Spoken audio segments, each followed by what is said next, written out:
Welcome to the Monsters Among Us podcast. This is episode 8, Tennessee Wildman. Yeah, and today we're diving headfirst into some really quite unsettling tales from right here in Tennessee. Definitely. We're focusing on those frightening stories of the Tennessee Wildman, particularly around the Watauga Cliffs and also deep inside the Great Smoky Mountains. That's right, and we've got a couple of key sources we're looking at. First, there's this YouTube video from Ryan Finds Truth. It's called My Watauga Tennessee Wildman Search. What I found was essay. Okay. And then we're also digging into another one, the Tennessee Wildman Mystery of the Great Smoky Mountains, and that's from the Donnie Laws channel.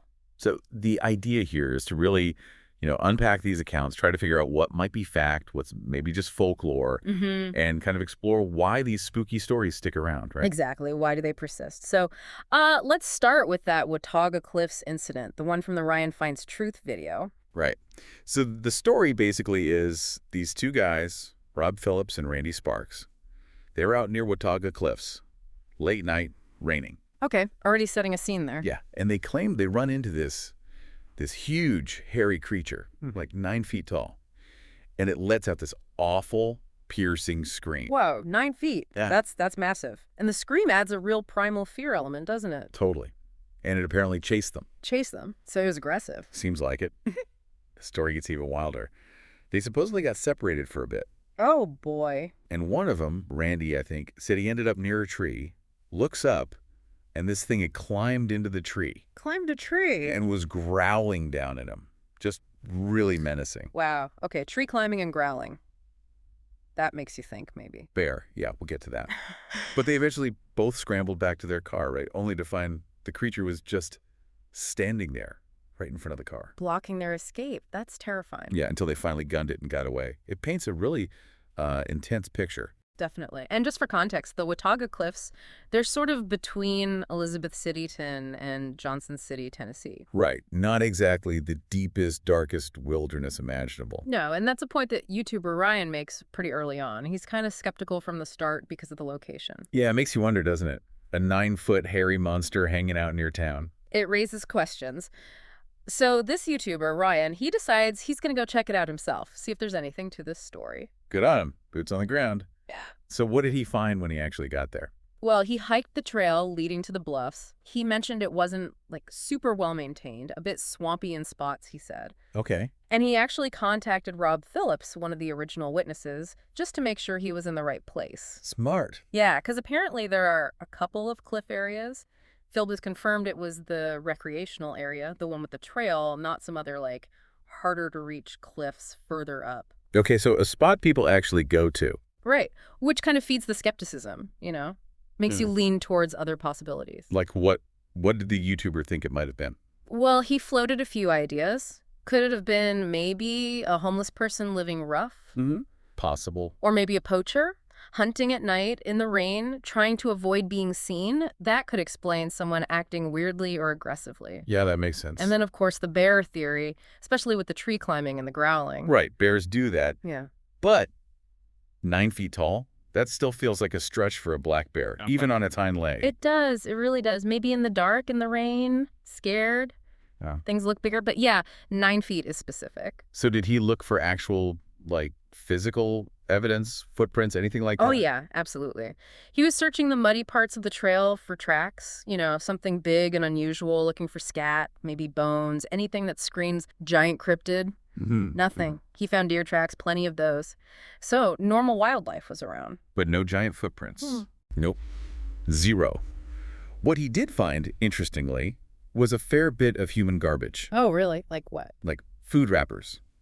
Even a discarded mattress along the trail. A mattress. Okay, so definitely not an untouched wilderness then. Not really. Which, again, kind of argues against a huge hidden creature living there undisturbed. Did he check out any caves or overhangs, potential layers? He did. He noted some rock overhangs, places that looked like they could maybe hide something. Did he check them out? And found? Nothing. No signs of habitation, no bedding, no old fires, nothing suggesting anything unusual was living there. Huh.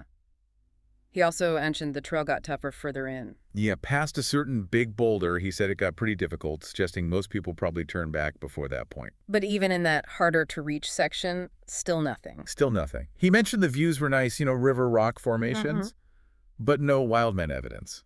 So his final take was pretty clear. Yeah, basically. He concluded he found zero evidence for a Watauga Wildman.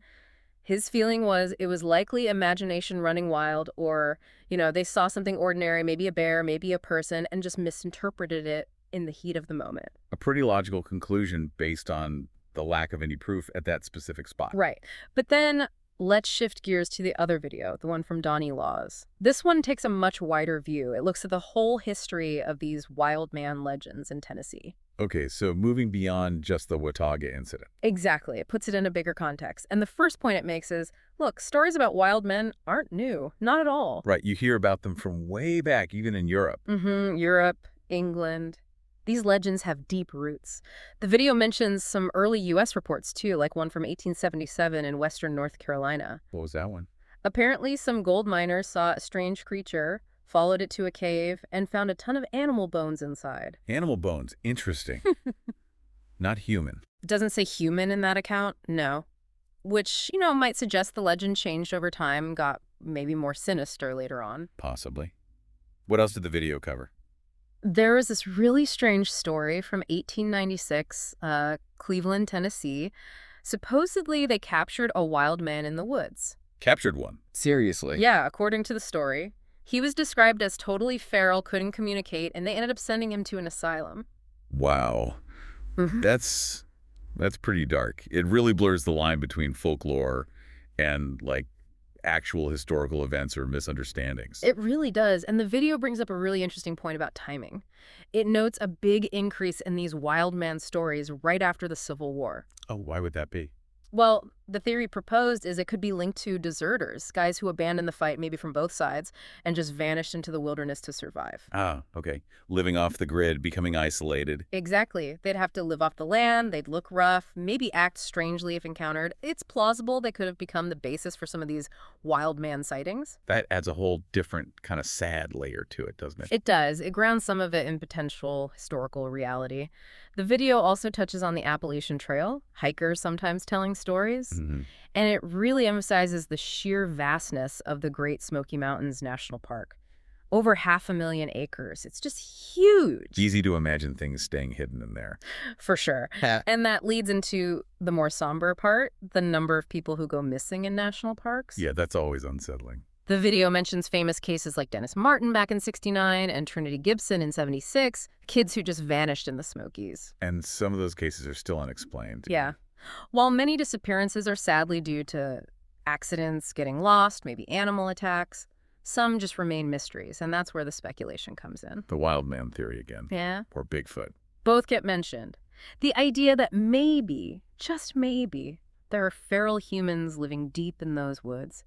It contrasts that with how some Native American traditions view Bigfoot more like guardians, less inherently menacing than the wild man figure. Right, because some of the wild man stories get really dark, don't they?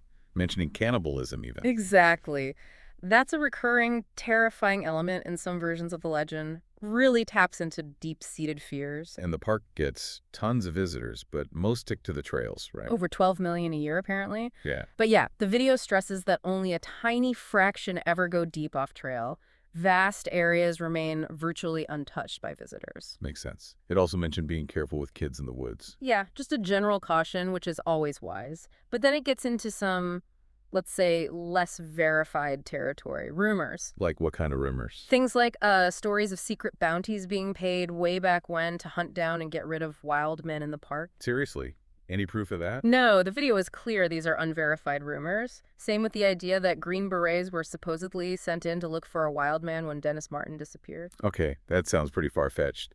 Conspiracy theory territory. Yeah, definitely lacks evidence. Yeah. But those kinds of stories add to the whole mystique, the fear factor around the legends. So the video kind of leaves it open, but leans towards caution about real dangers too. Pretty much. It concludes that, look, these mountains are ancient, they hold secrets, strange things might happen, but often the most concrete dangers come from the two-legged human variety, Right. Other people can be the biggest threat sometimes. So, wrapping this all up, we've got these two different viewpoints, really. Yeah, you have the specific Watauga story, which seems pretty shaky when investigated on the ground. Right, no evidence found there by the YouTuber. But then you have this much longer, broader history of these Wildman stories popping up all over the region for, like, It's centuries. real contrast, isn't it? The lack of proof in one specific modern case versus this persistent folklore. Yeah. Makes you wonder. So is Watauga just a mistake? A bear? Fear?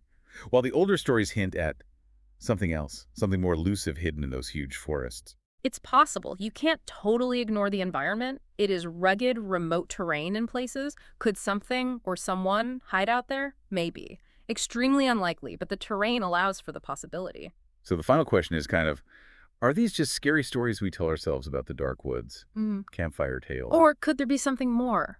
Glimpses of something truly wild, something existing just outside our understanding, right at the edge of the civilized world. It kind of makes you think about what else might be out there, hidden in plain sight.